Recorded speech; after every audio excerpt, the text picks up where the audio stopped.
In this guide, I'll show you how to block adult websites on an Android device.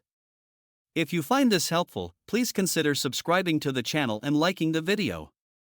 This is useful if a child or young person uses the device, or even if it's just for yourself and you want to avoid accidentally opening adult websites. The best part is, you don't need to download or install any extra apps. Everything can be done directly from your Android settings. Blocking these websites is a great idea because it makes browsing the web much safer, especially since it's easy to end up on these sites by accident. Let's get started. First, unlock your phone and now, find Settings. Once you're inside, scroll all the way down and select More Connection Settings. Now, look for Private DNS and tap on it.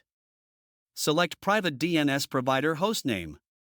In the text field, carefully type the following: familyfilterdns.cleanbrowsing.org. Make sure it's typed exactly like this. Once done, tap Save. That's it. Adult websites are now blocked on this Android device.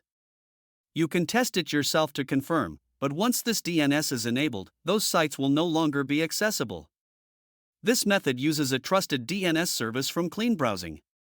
They also offer other filtering options if you want even more control. Thanks for watching, and I look forward to helping you again in the next video. Have a great day. Thanks for watching, and I look forward to helping you again in the next video.